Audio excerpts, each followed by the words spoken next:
Ndabasuje kandi mbaye ikaze inshuti bakunze ibi biganiro bica kuri 21st CRTV.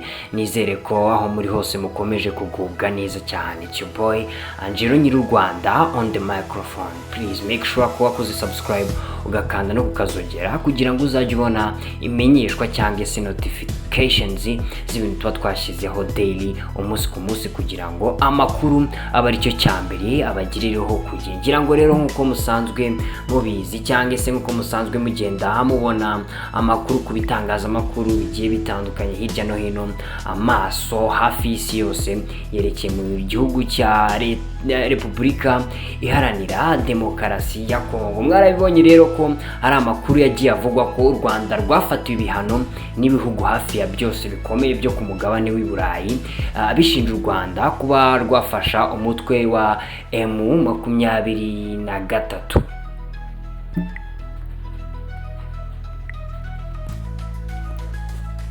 Nyuma rero y'uko u Rwanda rukomeje gushinjwa gufasha umutwe wa M23, ibihugu by'i Burayi inama yayisiba yigitaraganya banzura ko batazongera gufasha leta y'igihugu cy'u Rwanda kubera ko ariyo ikomeje kuba iri inyuma y'umutwe wa M23 mu bijyanye no kuyitera inkunga. Ngira ngo murabizi rero biriya bihugu by'i Burayi iyo bitera inkunga ibihugu biri mu nzira y'amajyambere, harimo nko kubakira imihanda, kubahereza ubuvuzi ndetse n'amashuri, ni ibintu biba bigendanye n'ibyo ngibyo muri rusange. Ngira ngo rero nkuko mubizi, nyakubahwa perezida wa Repubulika w'igihugu cy'u Rwanda Paul Kagame, intore zirusha intambwe kuva kera yari yaratangije amakampeyini agiye atandukanye ndetse n'amafoundation agamije kwiteza bo ubwabo imbere, batarirenze cyangwa se batishingikirije ku bindi bihugu. Rero hano ku mbuga nkoranyambaga cyangwa se ku binyamakuru bigiye bitandukanye hari ibintu biri kugenda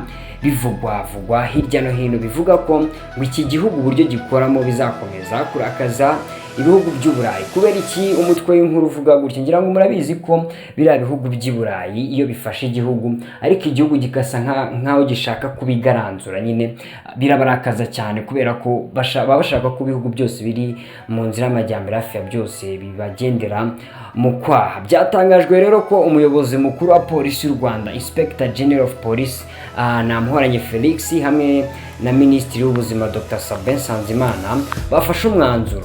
Nahereye mvuga ko ari we gihanga ngoma ijana wahanze u Rwanda. Muri iyi gahunda yo kwigira rero, Afande Felix na Minisitiri bagize batya bati abanyarwanda bagomba kwivuriza mu Rwanda indwara zose kandi kuri mituweli.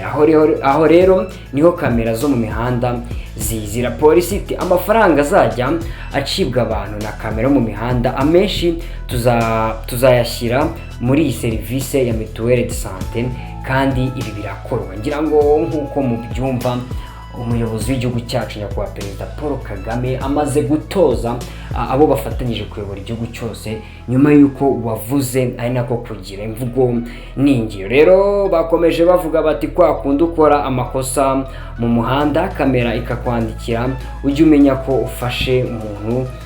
ufashije umuntu kwivuza. Ntibivuze ko tugomba gukora amakosa dutwaye gusa ntiwandikirwe na kamera, ujye umenya ko aho amenshi ajya. Icyo bivuze rero kwishikamo ibisubizo ibaza u Rwanda rutakira inkunga n'imwe iva u Burayi uko rwabaruze. Ese wowe urabyumva gute nyuma y'uko abayobozi b'igihugu cyacu bakomeje gukora uko bashoboye kugira ngo nibura buri munyarwanda ahari yumva afite freedom, atagendeye mu kwaha kwa biriya bihugu by'i Burayi? Nyuma rero y'iyo nkuru maze kubabwira y'ukuntu leta y'u Rwanda ikomeje gushakisha inzira zose zibaho zishoboka kugira ngo bakomeze bifashe bo ubwabo batagendeye ku nkunga zivuye ku bihugu by'amahanga, hari andi makuru ndi kugenda mbona hano ku mbuga nkoranyambaga ari kuva muri bamwe mu rubyiruko cyane cyane rukorera ku mbuga nkoranyambaga, by'umwihariko ku rubuga rwa X. Ni igitekerezo cy'umwe mu ba influencer witwa Dr Dash, ubwo yari ari gusaba abanyarwanda ndetse na leta y'u Rwanda kuba batangiza campaign yabo yitwa umutekano fund. Reka tuze rero mukaya tugaruke tureba ku bijyanye n'iyo nkuru ho gatoya, ibindi iri mu kanya. uyu mwinfluencer rero cyangwa se umutangazamakuru by'umwihariko ukorera ku rukuta rwa X Dr Dash yagize ati abenshi mu mazi iminsi namwe mubitekereza, ndifuza ko igitekerezo cyanjye Minisiteri y'Urubyiruko ndetse n'Umutekano Minecofine babijyamo maze ibyifuza abantu bari butange bigashyirwa mu ngiro. Yakomeje agira ati rero agaciro development fund irahari, gusa abanyarwanda barifuza guca agasuzuguro n'igisa nako burundu. Nk'uko tubizi barusahura mu nduru barakajwe n'uburyo M23 yabakuye mu birombe maze umujinya bawegeka ku Rwanda. Ngira ngo namwe murabizi nyine ingaruka zabaye kuri bano bacanshuro cyangwa se n'abandi bose bashakiraga indongana muri Repubulika Iharanira Demokarasi ya Kongo.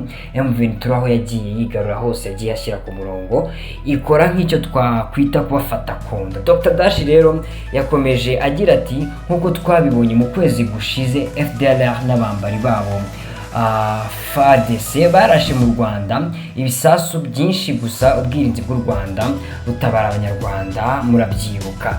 Dr Dash nanone yagize ati mu rwego rwo gushimangira umutekano wacu ndifuza gutangiza campaign mfatanyije namwe mwese cyane urubyiruko, campaign yitwa Umutekano Fund. Yakomeje agira ati kandi campaign niyo gusaba leta gushyiraho ikigega abanyarwanda tukitanga uko dushoboye tukaziba icyuho icyo ari cyo cyose cyaboneka kubera ibihugu by'i Burayi biri kuvana amafaranga yabo y'intica ntikize mu Rwanda. Ngira ngo uko mwabyumvishe mu makuru yagiye avugwa mu minsi ishize nuko bimwe mu bihugu by'i Burayi byafashwe kundana M23 byarakaye cyane bigatangira kuba byareka gutanga inkunga hano mu gihugu cyacu cy'u Rwanda. Dr Dash kandi yakomeje agira ati iki gitekerezo cyanjye mu ruzungu muri make ni Umutekano Fund supporting peace and progress in Rwanda. Amafaranga twubwacu twavuga icyo tuyatangiye ko ari ajya mu mutekano w'iterambere ry'u Rwanda. Ikindi kandi akomeje avuga ati abanyarwanda mu Rwanda ndetse na diaspora inshuti z'u Rwanda ndabizi ko umunsi wa mbere tutabura miliyoni 2 z'amadolari. Niba ubishyigikiye umbwire hanyuma tuzandike urwandiko ruri official mu nteko dusabe abadepite kwemeza iyi fund ubundi duce agasuzuguro n'igisanako kose. First of all, nawe uri umunyarwanda ushobora kuba ukunda u Rwanda n'ubundi waba utanga support mu buryo buri direct cyangwa buri indirect. What do you think about this topic? It's not about even topic, it's an idea. Dr Dash yasabye ko nk'abanyarwanda twakwikoramo maze tugashyigikira u Rwanda mu rwego rwo guca agasuzuguro muri rusange.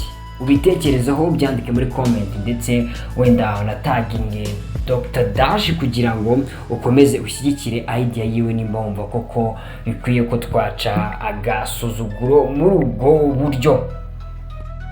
Ntago rero nasoza ntaba updatinze ku zindi nkuru ziba ziri kugenda zivugwa hirya no hino ku bitangazamakuru by'umwihariko ibirebanye n'igihugu cyacu cy'u Rwanda. U Rwanda rero rwahamagaje ambasaderi wa Canada kubera imyitwarire y'igihugu cye.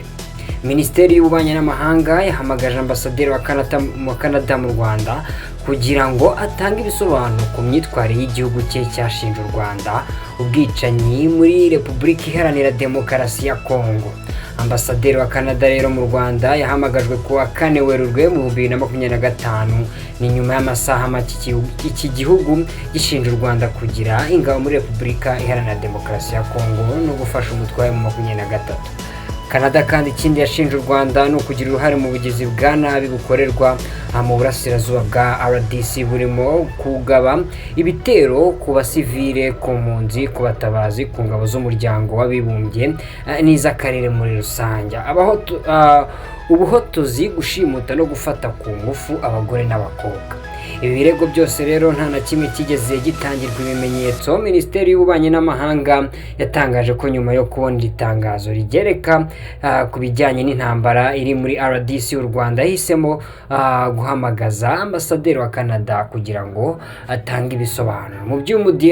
Mu by'umudiplomate rero yagaragarijwe harimo uburyo igihugu cye kiri gushinja nkana u Rwanda Rwanda ibijyanye n'ubwicanyi mu burasirazuba bwa RDC, mu gihe bizwi neza ko ibi byaha bikorwa na FARDC ndetse n'imitwe yitwaje intwaro ikorana na guverinoma ya RDC. Yagaragarijwe kandi ko Canada yirengagije impungenge z'u Rwanda mu bijyanye n'umutekano warwo, hitamo guhishira amabi ya guverinoma ya RDC arimo n'ubwicanyi bukorerwa abanyekongo b'abatutsi ku bufatanye n'umutwe wa FDLR wasize ukoze jenoside mu Rwanda. U Rwanda kandi rwashimangiye ko rudateze gutezuka ku ntego rwihaye yo kurinda abaturage barwo no gukomeza kubungabunga umutekano w'igihugu. Hanyuma rero ambasaderi wa Canada ahamagajwe nyuma y'amasaha make guverinoma y'u Rwanda itangaje ko uruhande Canada yafashe ku ntambara yo mu burasirazuba bwa RDC ruteye isoni kandi kwegeka ubugizi bwa nabi ku Rwanda bitihanganirwa.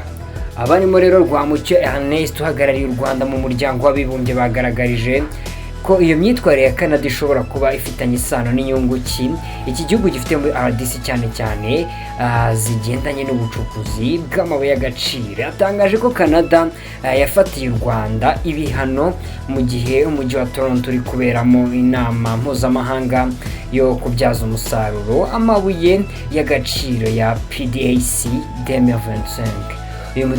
Uyu mudiplomate rero yasobanuye ko iyi nama igamije kubungabunga inyungu Canada ifite mu bucuruzi bw'amabuye y'agaciro muri RDC, kandi ko itangazo ry'ibi bihano ryahuriranye n'uruzinduko rwa minisitiri ushinzwe ubucukuzi bw'amabuye y'agaciro wa RDC Kizito Pakomba yagiriye i Toronto. Ngaho gukorera ibyo ngibyo ni bimwe byari biri kugenda bivugwa ku makuru yerekeranye n'igihugu cyacu cy'u Rwanda. Ngira ngo ibiganiro bya 24CR TV nakagaruka. Make sure ko wakoze subscribe kugira ngo tuze tubana mu biganiro bigiye bitandukanye. Imana ikomeze ibarinde. Stay blessed.